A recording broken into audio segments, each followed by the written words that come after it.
Good evening, everyone. Welcome to another episode of Hangout with Mentors. We show up here every Wednesday night. And who are we? We are the Unstoppable Alliance. The reason why we show up, well, it's always on purpose, of course. And we show up here to serve our community with value-based conversations, discussions, and observers, candidates, leads, prospects, whatever you refer them to, the humans that are contemplating joining us, to give them an idea of who are we, what kind of people are we, what kind of conversations do we have. And often we share strategies and techniques, and these thought-provoking conversations are something that you can apply not just to your life, but to your business essentially immediately. So that's the purpose of it. They're evergreen. There's always topics that you could go back to and learn from. Anything from lead generation to content to just perspective, a concept to maybe change how you look at things or how you view things, and it's all to help you step into your best version of you, step into your potential. And as a side effect, each one of us grows each week as well. So that's kind of this in a nutshell. Every Wednesday at 9 p.m. Eastern Standard Time, you'll find us here. Last week is an example of what we do about once a month, and we have voices from the community. So we have more of our members just come out and share a piece of their story, what kind of value they find within the community, support, resources, etc. So make sure you watch each week for the topic. It's not specific about a product or compensation plan. We provide those resources in multiple different areas. This is just all about growth and mentoring, and just to challenge everyone to think in a little different way. And this goes back to Napoleon Hill, the concept of the mastermind. And when you really open up and trust and respect everybody else's expertise and thoughts, that's when we really can, that's where we have most of the growth. So that's why we do it in this manner. Everybody on the panel is generous with their time and their knowledge and adds so much to the content. Sometimes it's tricky to think of a topic, and then all of a sudden something will happen and I'll be like, yes, this is what we need to talk about. So here we are tonight. How do you turn your mess into success, or how to turn your mess into money? How to share your message so that you attract the right people. When should you share your story? What parts of your story should you share? And really kind of how does it work? So it's going to kind of be a loose concept or loose discussion in that way. And yet I'm going to give you some key points to get you thinking. So either listen closely or maybe grab a piece of paper and take some notes. And then I'm going to give you an example of something really cool that's happening right now with me. And then hopefully all you on the panel with me will give one of your examples of maybe how you turned your mess into success. Maybe you're actually doing it right now. I don't know. So if you just take a step back, and actually before we start this, could we do just a little exercise? And this will just take a few seconds. This will really help you. Sometimes when I'm deciding on what part of a story to tell or how to present some topic, I just get real quiet. And Gregory, I know when you talk, maybe you can touch on this, because I know that you do the same thing as well. So sometimes to really realize what your voice is, just pause and let everything just be for a minute.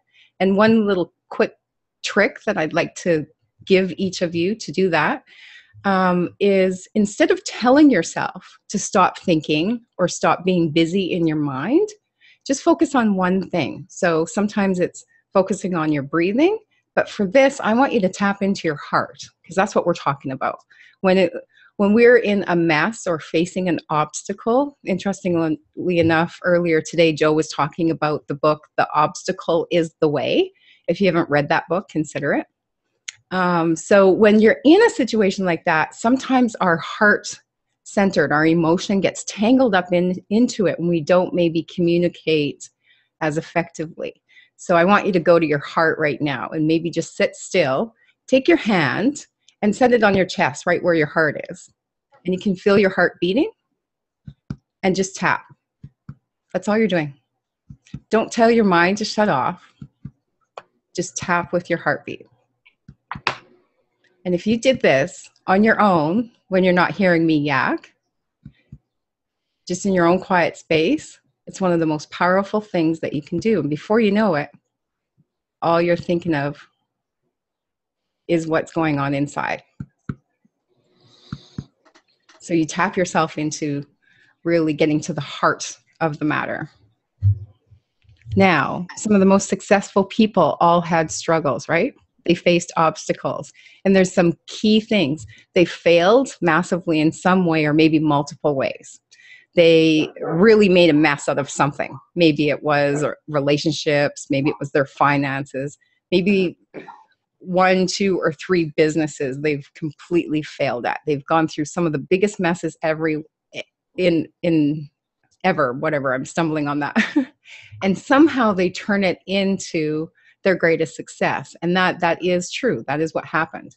What happens? We learn, we tap into our determination, our courage through some of the greatest challenges. And it's in sharing that experience also with others that will help you step into that or serve more people, make more sales, connect with more people at a deeper level. And that's what advances you. Often these people have suffered great pain, heartache. They've persevered through it. They never, ever quit. If you look at all the greatest success stories, they didn't quit. They persevered, and they had the courage then to tell their stories. So that's what we're talking about here today. And it's often making it the kind of the right decision of when do you tell it? Like, you don't tell it when you're in the middle of it and you don't know how to tell it, and it ends up sounding like coming from the victim perspective. So you often have to wait until you're really clear with it and you've either come through it or you're at a strategic point to share it so that people will relate rather than hear you from a victim role. So that's kind of the trick of it. So consider telling your stories. What I want you to do as you're listening to us, make notes, learn tips and tricks. That, like, telling your story is a whole different topic, and yet it's a whole part of this. Consider telling pieces of your story, not your whole 4-hour long story at once, but pieces of your story that will help people relate to you and will help you really resonate with people. Within that, as you're considering that and as you're doing that quiet time, touching into your heart, find your passion. And then I like to call it chunking up and chunking down. So narrow your vision, get really clear on specifically what your vision is, and then broaden it. Big picture. What is your vision? Where do you want to go? What gets you so excited that you cannot let go of? What is your narrow vision and your big vision? And then that will help direct you on what pieces of your story to tell, what part of your mess, or maybe that'll help you out of your mess if you get really clear on that. And just really think on the bigger picture. I see a hand raised, and welcome, Jim. I guess you've found the webinar ID. And Karen, I will bring you out right away. Okay. So, which one of you on the panelists are jumping to get started? Gregory? Yeah, only because I might have to go someplace in 15 minutes is the only reason. But sure. Great topic. Thanks for having me and being this esteemed board of wonderful, successful people and nice people at that. But what came to my mind when I saw the title was something that you hear in personal development is when you move from that state of life is happening to me to life is happening for me in the victim versus victor state that you're alluding to, then I guess we're directed to always look for the message in the mess, always. Yeah. And that just takes a decision. When you decide, all right, I'm going to grow and I'm going to benefit from every perceived failure or obstacle or hit or bump that I get, and I'm going to grow from it, period. And then once we make that shift in becoming, the victor and someone who's going to, like take the crap that comes to us and use it as fertilizer, no matter what. We're going to find it. That's just it.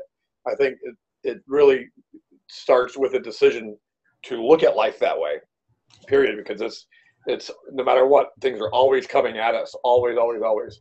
And how we look at things, it's always decides on how, what they say, it's not so much of what life is happening to you, it's how you deal with or how you perceive what life is happening to you. It's all just, thoughts.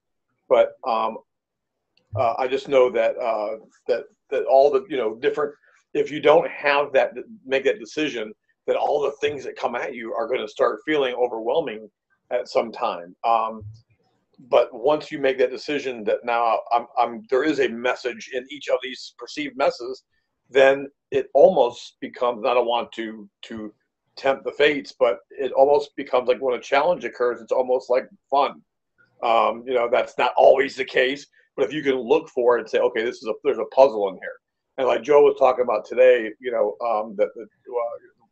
that there is the Chinese symbol for crisis is the same for opportunity. Again, the same way you look at it. And also in like the law of attraction, which is very, very real, by the way, that whenever you're having these things, these mess things perceived by some to be mess things occurring to you, then they serve as excellent points of contrast. And contrast births clarity. So if you didn't have those contrasts, then you wouldn't, of being very clear of what it is that you do not want, or a way that you do not want to proceed or for this to happen. If you didn't have that contrast, then you wouldn't have the clarity onto the other side of what it is that you do want. So without going into too much, more, I would just focus on the decision to look for the message in each mess. And as you pan back, you actually realize that maybe it's not that much of a mess. It's more of a blessing. And that might be a big leap for some people to make, because they're thinking, why is this always happening to me? So that goes to the other point, is that I've heard many people say, I can't remember exactly where originally, but the quality of your life is very much determined by the quality of your questions that you ask. If you say, why is this always happening to me? More of that keeps coming to you. And again, that goes back to the victim thing. So I've just really, for me, is just deciding from the onset to look for the message in everything and find the fun toy surprise in every situation, because it's there. It really is. And I can't say that I have always been able to find it in each situation specifically, but I know overall that I have become, that which does not kill us makes us stronger. I've become stronger, faster, like bionic, everything on the plus side from these things. And I just know that overall it's a growing opportunity, and that's how I choose to see it. And as entrepreneurs, things are going to come at you all of the time. And if you shrivel at those things, then maybe this isn't your cup of tea. But if you know that you are unstoppable, like our mighty alliance, then it's sort of like the wind coming at you. Like an airplane does not take off, with a back, it takes off into the wind and gets lost from that. So that's, I think, comes with a decision. Starts off with a decision. You're going to look for it, and then you're much more apt to find it, in my humble opinion. Absolutely. Thank you very much for that, Gregory. And I can give an example of, and I had to make this decision on a few different levels. So it was one big decision, but I had to make it a little piece at a time. But when I first started online in 2011, there was no way I was going to tell my story, because I was in it. Right. And I was still at the point where I was still devastated and asking why can I not work in my critical care nursing career? And I hadn't, completely let go of that, and with my new way of life, and I wasn't willing to accept it. But in working through it, I had to make multiple decisions. And then once I made the decision, okay, I'm now ready to tell this story, and I am grateful for this. Like, I'm so grateful that the accident happened, that the MS brought, it took me out of my nursing career, because it brought me here. Mm-hmm. with such amazing people, like the change of life, and to raise my children through their teenage years and literally always be with them. You know, I would have been away for those 13, 14-hour shifts. So sometimes it takes time, but it's a decision to accept the process and face the obstacle. So thank you very much for that. That word decision is really a big key part of all of this. Yeah. Thank you. I'm loving this mess. Like, okay, this is a mess, but it's my mess. Own it. Exactly. I'd rather have my mess than having someone else's mess that I'm working for. Yeah. Yeah, we said that to me actually too. I got my mess, but I'm sure glad I don't got your mess. Rob. So I'll jump out and go. I love this. I love this topic that you got here. And by the way, for those that are new, have never been on, I actually invited a few people. I usually put my text message. We don't talk about comp plans or anything like that. This is probably a little bit more than the meatier stuff. It's a conversation, not a presentation, is what I like to say. And I think this is really the most important piece, really, is kind of the inner workings of the mind. You have the mechanics of how we set up marketing funnels, drive traffic, follow up, yada, yada, yada. But this is really the more important kind of thing. So when you pose the topic, there's several things that just jumped into my mind. I was thinking, what direction overall to come from? So I'll just see what kind of comes out, because I don't really have a whole full-on. There's multiple ways that I could go. But the first thing that I would like to say is, when we were talking earlier today, and you told me about this, you said your message becomes your story or something like that. There's a saying that I like, that I've heard, that is, your mess becomes your message. And then another little phrase, and I've got all these somewhat cliche if you've been in personal development for a long time, but they're really meaningful and valuable, is no one cares how many storms you've went through.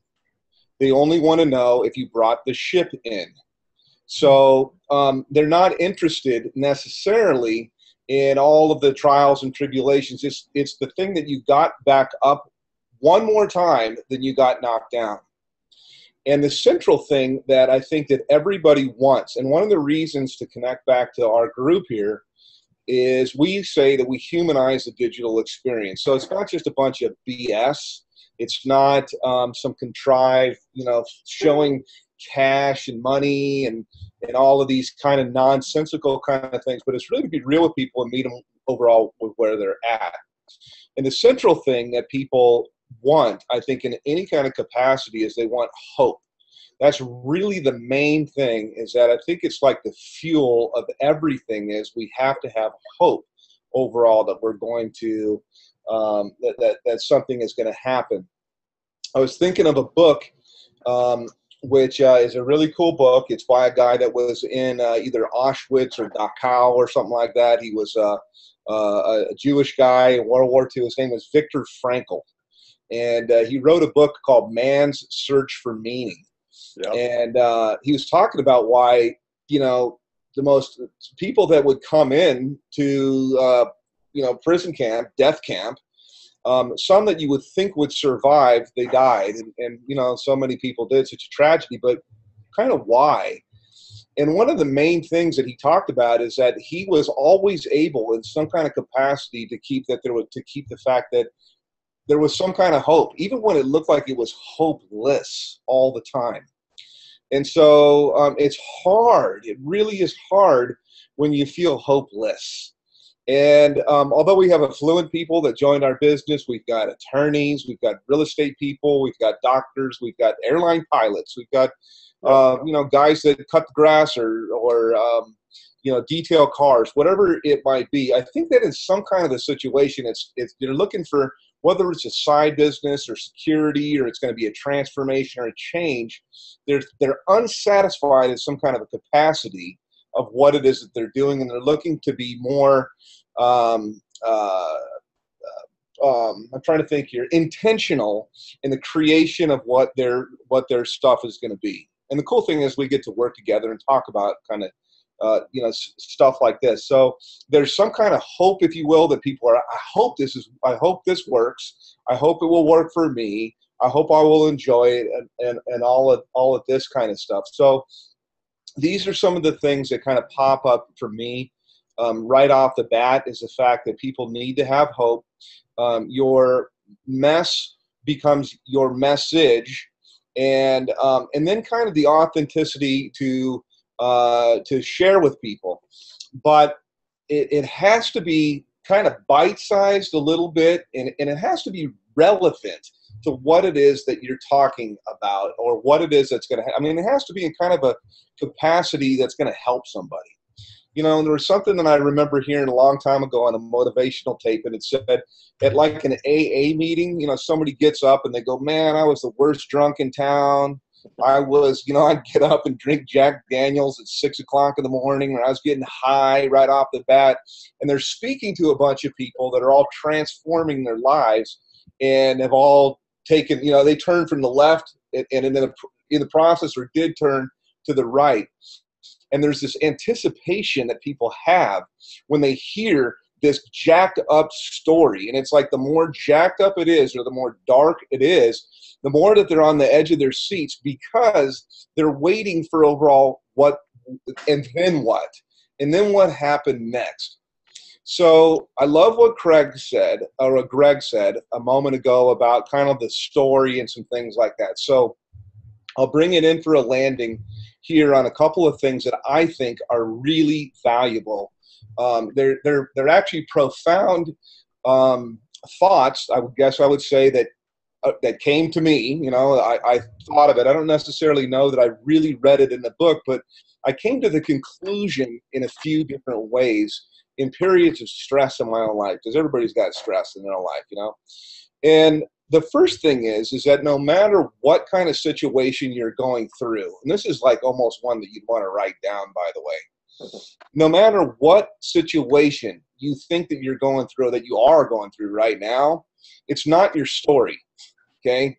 That's not your story. It's a chapter in your story. It's a chapter overall in your story. You have to remind yourself that it's just a chapter in your story. So that's kind of the first thing, is that the next chapter can be overall a brighter chapter. Might not. And then the thing that you have in there that I heard a guy talk from stage one time, he talked all about stories. He loves Star Wars, and he broke down all of the components of the story. It looks like things are going to turn out, and then something goes completely wrong. And this is called a plot twist. So something goes really jacked up in your life. It's not like, oh God, like this is the end of the story. It's just, it makes the story interesting. It's kind of hard to go through at the time, but you got to think to yourself, okay, this is a plot twist. And so we are storytellers, of course. And so the other part to think of is that you're not only a character in your book. This goes to kind of like Greg saying, like, things happening to us. Like, crap, I'm Charlie Brown, and everything goes freaking crappy for me all the time. Or I'm Linus, and every time I try to kick the ball, it gets pulled away. This is my identity of overall who I am, that you're a character in a story that is going on. You're not only the character, however, in your story, you are also the author. That might not be too big of a revelation for everybody. Everybody's going, oh yeah, we're intentional creators. You're also the author of your story. But the cool part, and this is part of the thing that I arrived at myself over the last few years, is that I love stories. I like stories. I like plot twists. I like, serials. I can binge watch Netflix, and I like stories. I like movies, And so I realized that in a story, you don't really know how things are going to turn out. So if you can intentionally put hope out and say that there is going to be a happy ending at some point, or you think that there's going to be a happy ending, or stuff's going to turn out, in the first Rocky movie, he didn't win the fight. He actually lost, but it set it up for Rocky 2. It set it up for the next thing. It was profound. That not only are we the writers over all of our story, and we're not only the characters, the main character in our story, but we're also the audience. And so this is the part that's cool, where you can kind of unattach And when stuff that's bad happens, you can't sit around and wonder why you're fat and you're eating Oreos all the time. Okay, it doesn't work like that. But you can take steps overall, and everybody loves a character that is hardworking, hardworking, hardworking, hardworking, because we know that in the end, poetically, what's supposed to happen is finally you're beating on the door, finally, finally, finally, finally, finally. Like, how about like the Pursuit of Happiness with Will Smith, right? He's homeless, he's this, he's that, he's trying, he gets his stuff all ripped off, it's this, sleeping in the butt, you know, but finally somebody gives him a break. So if you hang in there long enough, finally something's going to happen. So if we know in the end that it's going to have a happy ending because we decide that it's going to have a happy ending, we don't, but we know that. But the main part that's really cool is you can look at your own story almost like you're on an adventure. So when something bad happens to you, you could say something a little bit like, I wonder how this is going to turn out. You know, what's going to happen to the main character? I wonder, oh man, something really bad happened to me. Okay, I wonder how this is going to turn out. So all of these things we can put into little snippets in marketing to bring it back into marketing here, because everybody wants to know. I love your story, for example, that, you know, here's somebody diagnosed with MS. Most people are dead in a bed, wheelchair or something like that. Here you're leading an energetic, thoughtful, insightful kind of call, powerful marketing, all the kind of things like that. They love a story where you get knocked out and down and then you stand back up. So to tie a bow around the whole thing, I would say hope. You're the author, you're the main character, and you're also the audience, and you can look at like, I wonder what's going to happen now. So people love these kind of, they love little bits of stories. So that's what I would tell you. Thank you. Thank you very much. Drop the mic. Okay, we're done. Yeah, I was going to say, I'm going to head out to my walk right now. I don't know what to say after that. Yeah, that was absolutely really good. And tell your story well so that people want to hear more and want to hear that next step. So thank you very much for that, Rob. And Karen, I'm going to pull you out because you have to pop back into the hospital. Should be popping on here right away. There you go. I'll unmute you. Okay, you're unmuted. Can you hear us? Okay. Oh, yes. Thank you for calling me. I've been like going out and coming back in so you'd get the message because I got to go. Wow. This is powerful stuff. And it's right up my alley because I do have quite a story and definitely going through another chapter right now. And I'm so grateful and proud and happy to announce that I do not feel like a victim whatsoever. If anything, I feel stronger than ever and that I have something to share because I've been prepared for this for years. I can look back on my life and see every tragedy and every loss and every dealing with sick elderly people and hospice and everything I've done and fighting through my own illnesses to prepare me for this because, and it's a privilege and it's an honor to help someone, my husband, get through something difficult. It keeps getting worse for over a year now. Well, some things get better, but for instance, he had a stroke. We don't know when, sometime in the last month. And he already has a condition that was discovered, it'll be almost 2 years, that has no cure. He has water on the brain. Oh my God. And it's called hydrocephalus. The abbreviation is NPH. And they discovered it. It'll be 2 years in January. However, we went to Muhammad Ali's neurologist like over a year ago, and it was interesting. He discovered that the right leg was shrinking.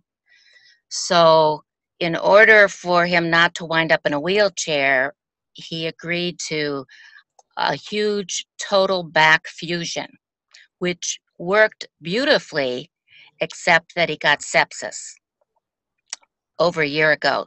So that attacks everything, and he began to have kidney disease and heart disease and AFib and anemia, all this stuff we've been dealing with intensely. Now, I'll have to admit, there's days where you feel like, oh my Lord, I'm overwhelmed. But I've never felt like a victim because I know I've been chosen. I've been specially selected to be the one to help make it easier. And little things happen along the way that take away his freedom, that put me more in charge. For instance, like we have a team of 14 doctors now, and they treat me like I'm a doctor. So when you become an advocate, they reach out to you first. They call me. They cannot explain everything to him because he doesn't get it. And what happened in the hardest part of the last week is that we had to wait a week. We knew something was wrong, but we had to wait for a test result for 7 days. And I got a little squirrely because I didn't know if we were walking around with blood clot in the head again, which he had surgery on those in February, or something else or something new. So you're afraid to move because I'm not going to run him around to restaurants and shopping if he's on the verge of going to the OR. So I've got a lot of decision making to do, a lot of responsibility. But you know what? It's okay because it's taught me to be stronger. I have 300% better time management than I had a year ago because I know how to pull over in a parking lot and jump on a Zoom before I have to jump into a hospital. And I don't feel like I'm throwing up. I feel fine. And it's a privilege to help him with this. Now, with a second new condition that isn't going to get resolved, they're actually in conflict because to help one situation, you have to do something that's dangerous to the other situation and vice versa. So we had, in another business, we had a friend, 2 pass away this year and 1 just yesterday. So that was a big grief experience for that community. But you know what? My husband didn't pass away.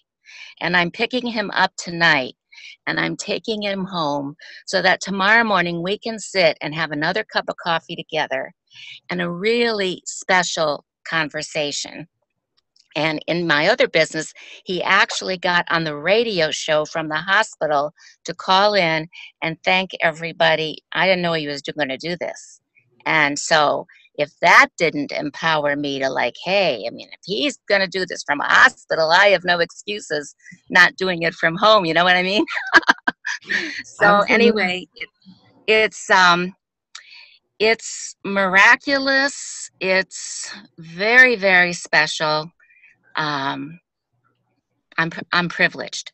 So is it a mess sometimes? Yeah.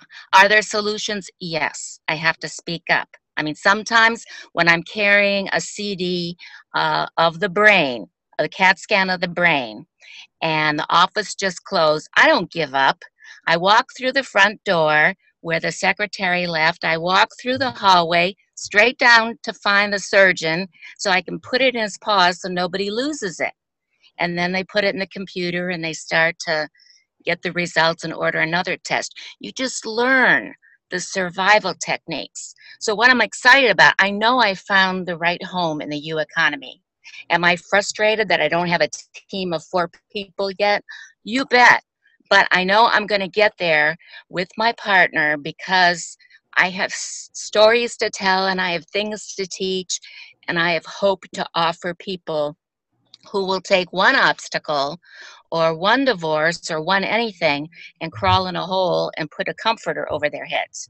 And I can show people that they don't have to do that, that their life can be so rich despite obstacles. I mean, look at all the great people I met in you guys over such a short period of time. And some of you contact me one-on-one with so much encouragement and offering prayers, and I mean, I'm blessed. So would I wish this on my enemy? Absolutely not. But can I handle it? Yes. And I have enough spirituality, and I have the man upstairs sitting on my shoulder showing me the way. So I'm good. Absolutely. Well, thank you, Karen, for sharing that. And the amazing thing is whenever you can adapt and have the time, you can work in your business even if while you're going through this, and that's just amazing. You have so much to share with your stories, your experience, and your teaching background that yeah, you just contribute so much even though you're in your mess. Yeah. Thank you. Thank you. Thank you for letting me speak up. Thank you. On that note, who's next? Ray, Tammy, Craig? I'll go. Right. Wow, Karen, I would say, geez, if you can do that, you can do this. I would think. Absolutely. That is. Yeah. I got to learn some techie things, but I'll do it. Yeah, maybe so, maybe not, but wow. Or else I'm going to get a live-in mentor who can guide me. I feel for you, but yet I'm proud of you. Thank you. My wife was kind of in a position. When I met my wife, she met a mess, okay? And so she got thinking up a little bit. But, you know, I would just say in short that, you know, if we were to go on a webinar or a function or a conference call where people are speaking, and let's say someone got up on stage or on the conference call and they said, you know, I got in 6 months ago and I sponsored Joe, and Joe just went crazy and built this, and then I sponsored Mary, and I sponsored Tammy, and then I sponsored Dave, and then I sponsored Susan, and it just this is a piece of cake. You know, we would all be gagging. We would not want to hear that. I mean, the people want to hear the struggle, in my opinion, because everyone is going to have some sort of struggle, and so the struggle is there for a purpose. How does the saying go? It's not so much what you make, money you make, it's what you become. And that is so true about this industry, that it will split you wide open and you get to see what you're made of. And a good percentage of the people see it. They don't know they're seeing it, but they see it and they turn and run. They run away. Okay? Whereas with people like ourselves that have been in this for a while, maybe it's working better for you than someone else. We all have our challenges for whatever reasons they may be. But, and I don't know if I'm swaying from the topic here, but my point is that people want to hear the struggle. And so your struggle is your story, as everyone's really been talking about. Also, just in closing on this too, I'm not a multitasker, and so Susan, you said early on, do one thing at a time. I don't mean to put women in a category, but they tend to be more multitaskers than men. I don't know why that is. I know they're smarter than men, you know. So, Tammy, they are. Ask my wife; she'll tell you. That's hilarious. They are. And I am not a multitasker. I've got to do one thing at a time. And so here I am setting up my autoresponder, and I got all the letters in there and everything. I won't go into all the detail, but I had my autoresponder all set up, and shoot, they shut the account off. And I was, you know, ready to do my configuration, and I won't go into the reasons, but most of you know some of those reasons. So now I had to set up a new autoresponder and learn that autoresponder and get my stuff moved over. That kind of crap's going to happen. You know, that's just part of it. If you want to use technology, and I want to learn more about technology, and I do need to learn more about technology, but that stuff's going to happen, right? But it's still in the long run going to be faster. So when that happened, I was just totally pissed. And so fortunately, I went to my upline. I went to Susan, and I said, Susan, can we get together for a conversation and help me get through what's blocking me here on what I, you know, need to do? So I would say, if you're having any challenges whatsoever, take it to your upline, not in a complaining way, but in a, here's where I am, what do I need to do? And just listen to them, and that's what they're there for. Okay, you would want the people within your business to come to you. So be the leader and go to your upline, we'll call it that, or your upline, and that gives you an opportunity to develop the relationship, and you can take those negatives to them because they've been through it, they've been there, they've done it, okay, and they will be able to help you. So that's really all I had. I hope that's enough. But the challenges are going to happen. Accept them, and that's what people really want to hear. They want to hear the struggle, in my opinion. They want to know what the struggle is. So, absolutely, and the victory too. Yeah, and make sure that the punchline is the victory. Yes, absolutely. Yeah, really. Yeah, exactly, Craig. And I just lost it. I had a thought, but you stayed exactly on topic. So thank you for that. Thank you. Yeah, that's awesome. And you got it all set up. Like you're all good with your autoresponders now. That's a real live mess. Yeah, that's a good one. And it is a mess. It is. Well, I'm learning the other autoresponder, and it's not as easy as the first one. So when I told you guys on the Success Saturday, hey, we're going through it too. Susan's pulling her hair out with the autoresponders. You guys were like, oh, really? Mamas are going through that mess? I'm like, yeah. You ever hear them complain? You never hear Susan. You never hear Tammy complain. Now, they may go somewhere else and not complain necessarily, but take their challenges My neighbor moved out because of that. No, I'm just kidding. Your neighbor. I don't have any neighbors, but they're from Ohio. Talk about your autoresponder. So I'm sure they went to somebody, right? You guys probably have gone to Peter or John or whoever it may be and voice your whatever it may be. They don't take it down. They take it up. And so do that. That's what they're there for, right? Absolutely. Yeah. So yeah. Thank you. Yeah, it was great. Thank you. Tammy, what do you have to say about the mess? What's that? What do you have to say about the mess? You want me to talk next? Yes, please. All right. I'll talk next. Wow. This is really, I'm not even sure at what point to talk about my mess. Which mess? I made a mess when I decided to become self-employed 30 years ago. I was telling my kids about that, I was like, you know what? I knew it was going to be a big mess. I knew that just life was going to be a big mess. And I had some awesome grandparents that taught me right away that, you know what, Tammy, if you fall off of your pony, get right back up on it because you're going to have to do it over and over and over again. So I've had a lot of great people in my life that have supported me when I've made a mess. And the thing is, I was always just one of those people, and I'm still this way. I'm a rebel. No one tells me what to do. My husband doesn't even know sometimes about me. Susan doesn't even know sometimes about me. And I think the thing is like when I do get myself in a mess, I admit it, number one, So the problem is like, okay, well, I've created this. I created a lifestyle. I wanted to make sure that I was homeschooling my kids, so I didn't go into, college per se, or then get a 9-to-5. I'm just psychologically unemployable. So of course you're going to have roller coasters in your life, and you're going to have to figure out strategies on, hey, where am I going to get that money to cover my bills, right? Because we don't have a steady paycheck here. We're all on commission, So the mess is always like, okay, well, what income stream am I going to be working on? What am I going to be doing, from the comfort of my home? I really do enjoy being in this home.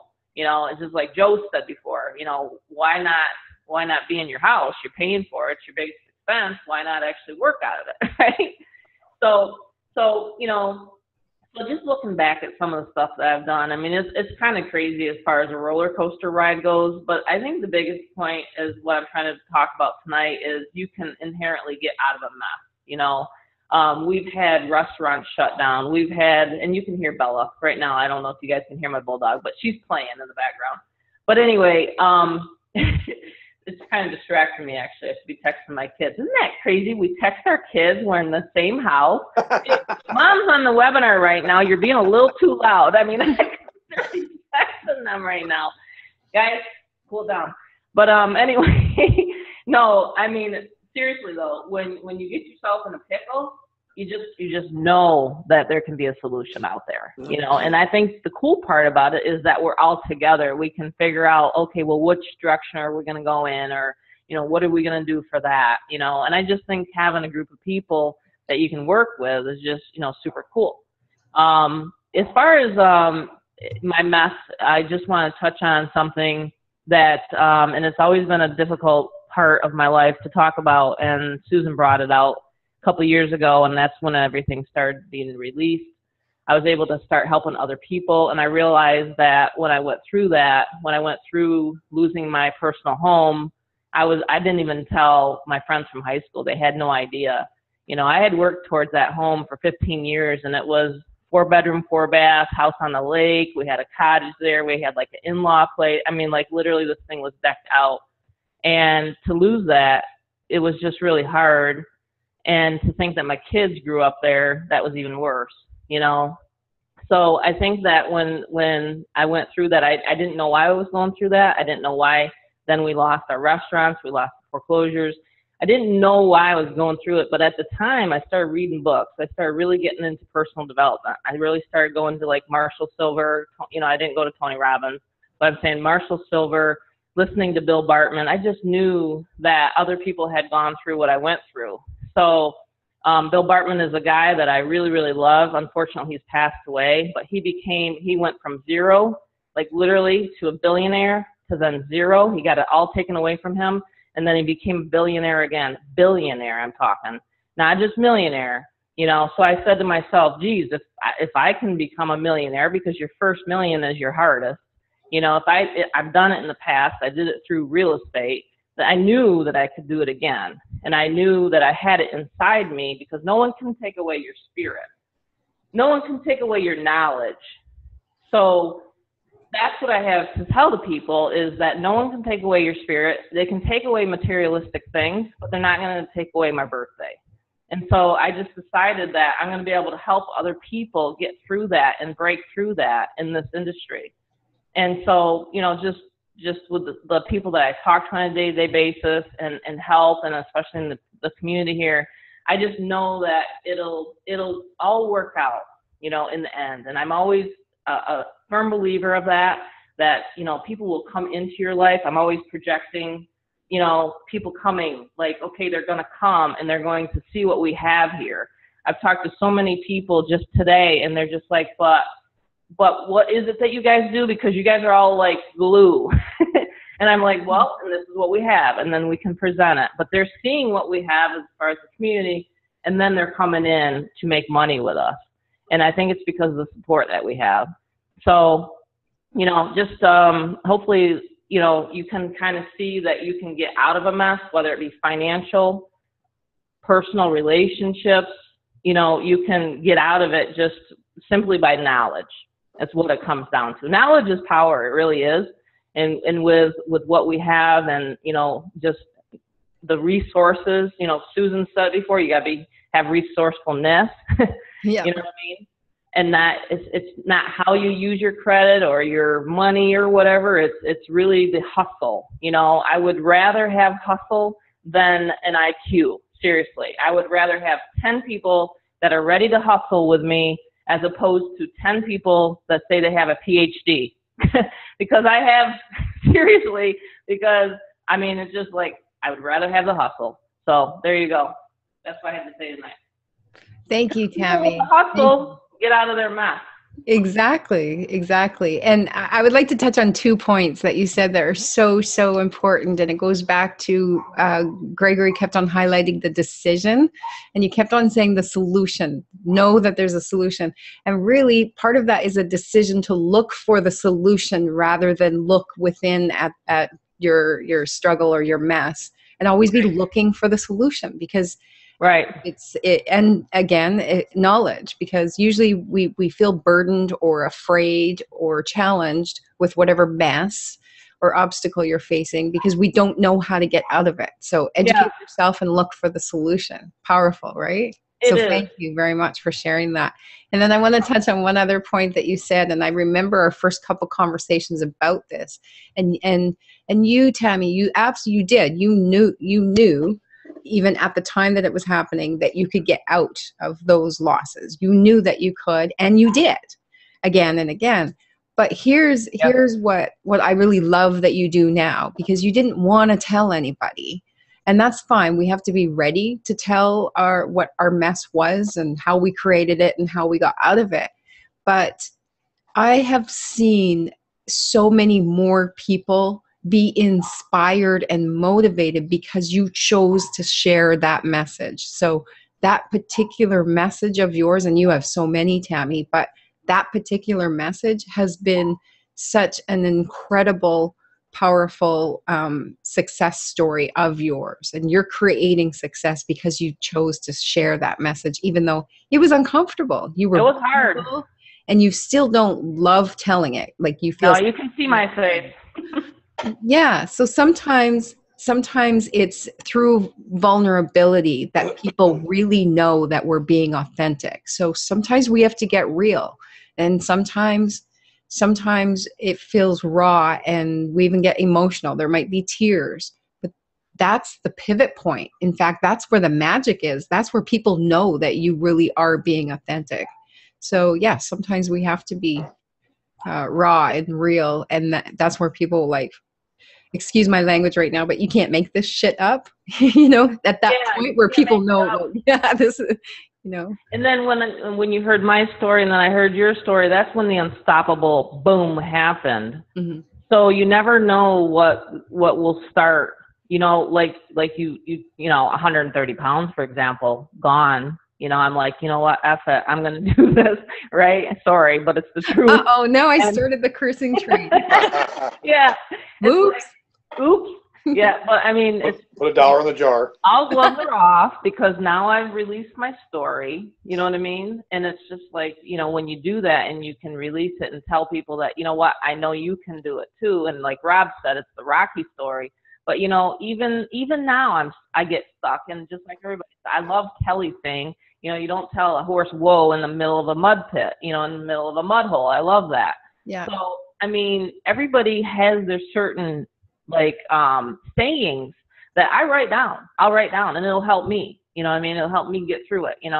And like I hit a plateau, and then I'm like, okay, now I'm losing weight again. You know what I mean? And so I'm almost there to my goal. But I mean, people get stuck at certain points, and the biggest thing is I think the triumphs on the other end are glorious. When you do hit it. And like I said, there's going to be cycles and cyclicals. And like I tell everybody right now we're talking August. It's when this home-based business booms. You know what I mean? So it's awesome. Yeah. So get sharing your story, because that's right. It's a great time right now. Yeah, absolutely. Absolutely. Over to you, Ray. Man, how can I follow all that? But I just want to say, I love this topic. It's probably one of the best topics, I think. Well, I don't know that I could say the best, but we got hot topics here. Oh, God. But I see that, there was a story that was shared to me one time about a hero's journey. And it was a circle. The guy showed a circle of the guy starting at the circle and going through all the things. And then he comes back to the top of the circle, a different person. And I believe I saw myself as that circle, or that person going in that circle, and just coming out the other side. And I really believe that in this business, in the home business industry, is probably one of the best places to discover, those hidden gems within yourself. And it's going through that journey, coming out, and you know what, you come out knowing yourself better. And that's the big discovery I think that I found at this time in my life, is knowing myself the way I do now. And because of that, I have solutions for other people who are in the same, as you say, you share your story. And now I see that opportunity to be the solution for somebody else, because yeah, they want to hear the story, but they want to know how the hell they're going to get out of it. How am I going to get out of this? And if you did it, can you help me? And I feel that that's one of the main reasons that I'm in this industry. I mean, I put it this way, I discovered that's why I was in this industry.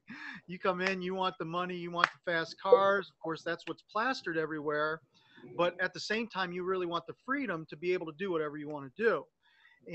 But I really discovered that it really comes down to, you becoming the answer to somebody else's problem and the solution to really help them. And I believe that I can help. I really believe that I can help someone through their situation. And the more texts you get that say, hey, look, man, I'm going through this, this, and this. And now I really feel it with my heart. I really feel, wow, man, this guy's going through it. This girl's going through it, and they really need help. And I believe that I can help them. And it's not a maybe, it's not a if, it's not a wish, it's not, and it's hope, but hope with hope in the reality that you have the faith to do it. So I really see that now, and that's what's the big, I guess, in this whole thing through in-home based business industry, being around other like-minded people who have had other struggles, not my obstacles. I can't say that I would want anybody else's obstacles, but I sure don't hate my own. I've learned to live within the process of saying, hey, you know what? I'm going to get through what I'm getting through. I have the encouragement of someone else, in this group, but I also know this, that the person that I became is the person that can help and be the solution to someone else.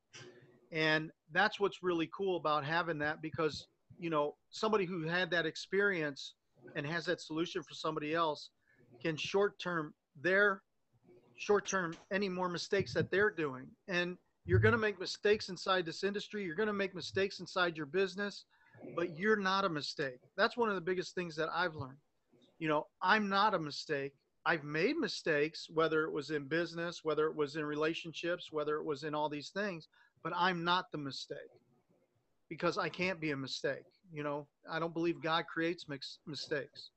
I don't think that anybody on this panel is a mistake. So, but you make them. And the cool thing is being able to know that and have a deep sense of that, because it will change your life, and it'll change your business. It'll change the way you produce. It'll change the people you talk to, and you will start to become unstoppable. So, or you will be unstoppable, and you are. So that's what I have, Susan. It's a great topic. Thank you. Really, really heartfelt to me. Thank you. Thank you very much, Ray. You reminded me of one key point that can help each of us individually and collectively in the Unstoppable Alliance come through, and it's just that shift of perspective. And if we can start with gratitude, start with being grateful. And I learned this years ago because I got curious. About, there's this one common factor, and it's especially with sick children. So children that either like under the age of 10, or they're born with an illness, whether it's a severe illness or something, or they come upon it. And I started noticing, I think, well, as a very young, because I was a sick child. So I started noticing extreme differences. And it seemed to me, and I couldn't understand it at first, why are the sick children the happiest children? They have the most struggles. They're challenged the most. They have the biggest mess, the biggest obstacles, but they're so, so happy, like truly, deeply happy, and always grateful for such little things. So it made me curious.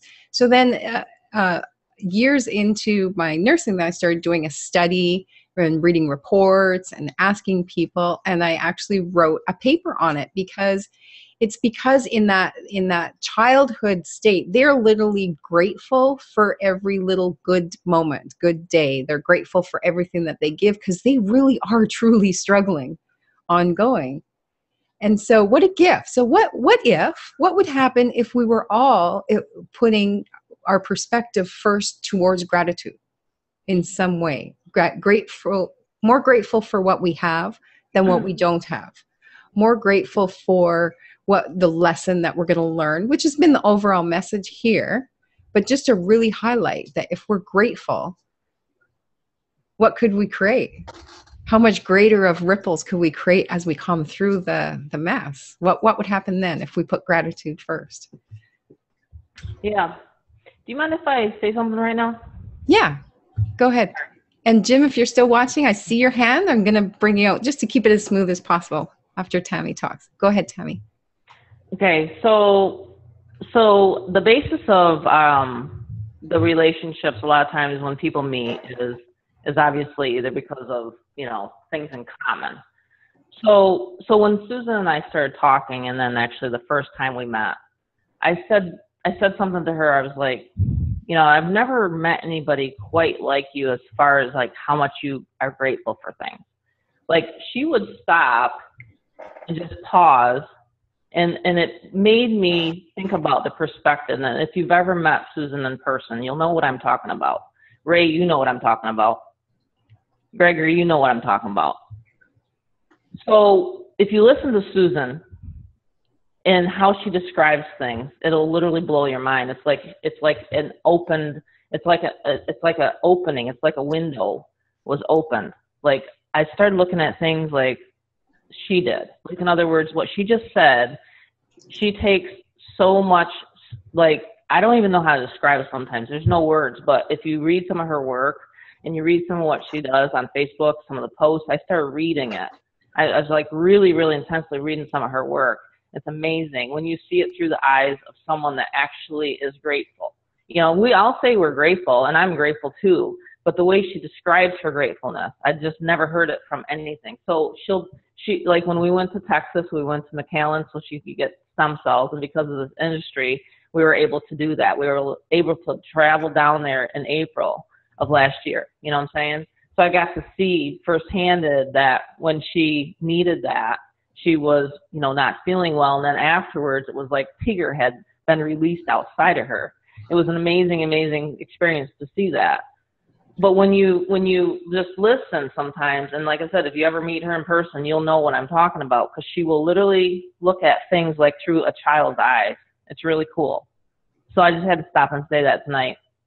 And I know Kelly knows what I'm talking about, but it's really super cool. So I just had to say that about you, Susan. Thank you, Tammy. Thank you. You got me. I'm all overheated and blushing now. It's the truth. When you have something that, what's the saying? If you got something, I don't even know what to say. When you got it, but it's gone. Like, in other words, then you're really grateful, So that's kind of what I'm trying to say, And so a lot of times people take things for granted, and we shouldn't, I mean, we're all mobile, we're all walking, we're all healthy, you know what I'm saying? So it's amazing to have the person in our community like this, and Susan, to be able to say to people, listen, you should be grateful for what you have. There's so many times where we're not, and we are just engulfed in our mess. But you know what? Ultimately, it just doesn't matter in the end. We're all just a teeny little speck on the universe anyway. So we just have to have that perspective, be grateful, and then your world will open up, and you'll have so much abundance in your life that you won't even believe it. Totally. Absolutely. The money will come. Absolutely. Put the people first. Yeah. Woo. Wow. That is powerful. Jim, I'm going to pull you out. And then Gregory, I'm a bit speechless. Would you have closing thoughts, Greg, after? I could do. Done? Sure. Jim, can you hear us? I'll unmute you. I'm out here in my car at the river, enjoying listening to you guys. Oh, you're by the river? Yeah, I come down here every night about 9 o'clock and listen to you guys. It's I'm either by the river or by the pool. I've got a pool right by my house, and I was thinking as I was listening to Karen how inspiration it was to me, because both her and you are going through the medical issues, and I am too. I was out by the pool yesterday, and I have diabetic neuropathy that came upon me from Agent Orange, and I made the mistake of going to the pool without my my flip-flops, and I was having a tough time even getting from the little chair that I was sitting in to get over the pool. So I made it on over there, and I was just stopping thinking that whenever I think I've got medical problems, I drive down to the VA hospital and I sit down and I talk to some of those guys down there. There's one guy I was talking to last week, and he can't even move. He's in a gurney that drives around. He's got all the controls on it. He goes over to the place that works on my automatic card that the VA gave me. And I talked to him a while and find out he goes over about 3 hours a day and just to pass the time of day. And probably I'm older than all you guys here. I'll be 78 on September 20th. But you know, when you get the diagnosis, the cancer diagnosis, which I had in 2012, it's a very, very interesting wake up call. And the good Lord just chose to heal me from it. I went through 44 days of radiation, and I have about 20 videos I made about my time during that while I was on the radiation table. So if you want to look at my website and my YouTube page, you can see all those things. But the neat thing about it is when I got involved with the big ticket industry about 10 years ago, I was really excited because this thing will really work. And then I got involved with a bunch of skunks that I told you all about. And one of these guys just totally turned me off. And I said, well, I'm going to go after him. I'm going to prosecute him, and I'm going to do this. I'm going to do that. And then I said, no, let God take control of that. You know, the Bible says, vengeance is mine, I will repay. So it's not my job to repay when somebody hurts me. It's my job to respond when somebody reaches out and helps me. And now, as you all probably realize, I brought 3 young fellows in last month into the Titan business, and they're probably watching. I had trouble getting the link tonight, getting the number. So when you post a link, be sure you put the number up there, because I was clicking around. I said, how am I going to get that link? So I'm still learning some of this stuff on Zoom. I'm totally unfamiliar with Zoom. I wondered how I was going to get on, but I guess you push a button. Here you are. Yeah, I am. So here I am by the river, and I've got a story to tell. That I started a blog when blogs weren't even famous, back about 20 or 25 years ago when the internet first came out. And I have 250, 300 articles on my website, and you all can find that on my YouTube page. I won't say it on here, but find it on my my Facebook page. And I have a story to tell. I've fallen so many times, Susan. It's unbelievable. And I had a son that went on into drugs when he was 15 years old. Now he's 52 years old, in and out of jail, in and out of jail, in and out of jail. And it caused a breakup of my 40-year marriage. And God is very gracious, because he repaired that relationship with my ex-wife. And even though I'm married to Valerie now, and we've gone great, I'm building now a house for my ex-wife and my son and my daughter down in Hampton. We had a live video going today, and tomorrow we're going to be putting that house together. The house is all prefabbed and put together. And you talk about exciting. You want to jump on my YouTube side, my Facebook thing, and watch that? It's going to be fun to watch it. And God healed that relationship. And even though I can't go marry Dee again because I can't take a big eraser and erase Valerie. No, you can't do that too. But I heard a story years ago that really got my attention, and it was about the old farmer, and he had a well out behind his house, and this mule came over and sticking his head down and looking to see what's down there, and the mule fell into the well, and they got all the neighbors over there. They were trying to put a rope down there and hoist this big old heavy mule out of the well, and they couldn't do it. And so the farmer, he said, well, I don't want to be cruel, so let's go ahead and bury the mule. So all the neighbors got there, and they took a shovel and they shoveled it dirt into the top of the donkey and started covering the donkey up. Well, the donkey just shook it off, and he stepped up, and on he goes. They shoveled more dirt in, he stuck it off and stepped up. And I know some of you probably heard that story, but he finally got up, he stepped out of the well, and everything was fine. And so I got an article on my website, Shake It Off and Stand Up. That's what you're doing, Susan. Absolutely. What Karen is doing too, because my heart went out to her as I listened to her story, and I know what she's going through, and I know what you're going through, because I had a good friend of mine that had MS, and he was He had it for about 45 years. And I met him. He was my first pastor at Virginia Beach Community Chapel back in 1971. And he was a vibrant young man going blah, blah, blah. And do you know that when MS came upon him and he ended up in the bed confined to as a quadriplegic for many years, he accomplished more in that bed than he had accomplished the rest of his life. And now there are over 5,000 churches that have been built around the world because of Dick Woodward. You want to Google something, find Dick Woodward on the internet and find that out. What a remarkable man. And I would go to see Dick, and he's laying there in the bed, and he'd look up at me, and I'm going to go there to give him some sympathy. I walk out, and he's asked me, he said, who are you, Jim Young, and what do you do? And you know, it shocked me because I didn't say, what in the world is talking about? I came here to comfort you, you know. But the guy was, until the end of his life, he died a couple of years ago, but he was well into his 80s. And but what an inspiration he was to me and what he had gone through. And you guys are going through some stuff. I've been through so much stuff in my life. It's unbelievable. Get on my website. I got an article on my website about a cocaine addict in my home and how it destroyed it.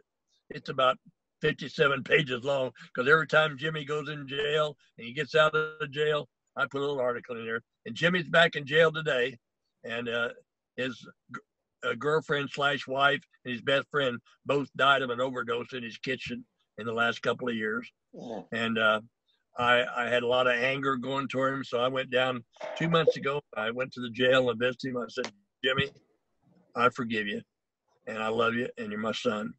And so today, he's a missionary at Newport News Jail, and when he's off the cocaine and the heroin, he's the greatest guy in the world. So that's my story, and I'm sticking to it. And thank you for asking me out. I got a whole lot more stories for you. Thank you, Jim. Thank you, Jim. I did know that once I brought you out, it was going to be a long story because Jim had I knew. I know you tried to keep this thing down to an hour, but it's okay. That was really thanks. valuable, Jim. And you know what I like about what you do, Jim, is you use your struggles and what you came through to be more compassionate to others, like some of the people that you bring into the Unstoppable Alliance and into this industry. You're very compassionate with them, and you're helping them out of their mess. And so thank you for that, Jim. You have many, many stories to share with us. Yeah. Look forward to it. Thank you. Thanks for what you do for me, too. You guys are teaching me a lot. You're welcome. You're welcome. Gregory, would you do me the honor of wrapping this up into some sort of summary? Well, I'll be honored. I'll try to see our example of Joe and see how he ever did that. But first, I just was you know, I don't have the nice fancy bandana, but I'll give it a good shot. First of all, everybody has shared some really wonderful, heart-centered things from their experiences. Together, we make up the Unstoppable Alliance.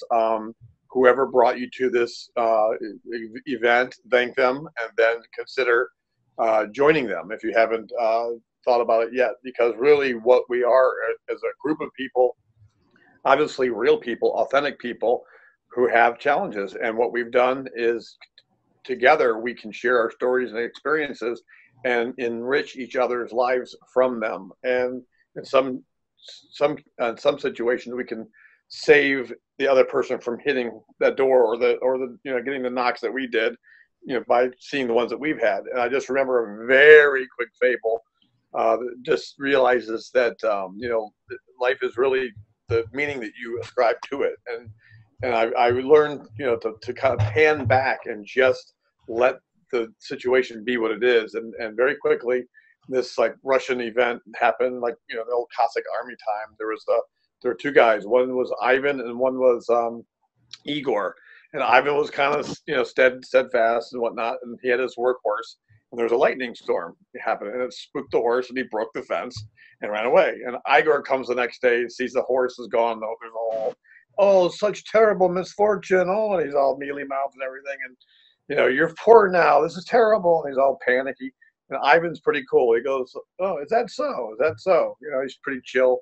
Next day, the horse comes back, not just by itself, but it brings the young, healthy mare without a brand, and now goes right into the pen, and he's there to shut the pen up. Now he's got 2 horses. Iger comes around and goes, such great fortune. He's like freaking out, like, wow, this is crazy. And Ivan's like, hey, you never know, or it's all good. And then of course the next day his son goes to break the horse so it can work and ride. It throws him into the fence, breaks his leg, and then of course Igar, oh, such crazy misfortune. And then he says, oh, you never know.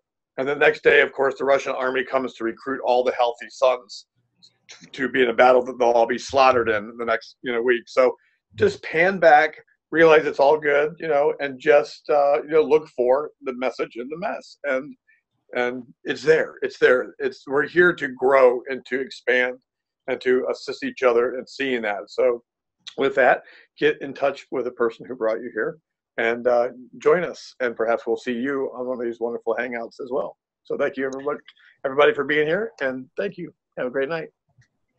Thank you. And thank each of you on the panel for joining me once again to share this value. I think it's going to be a popular recording, I'm thinking. Yeah. Thank you, everybody.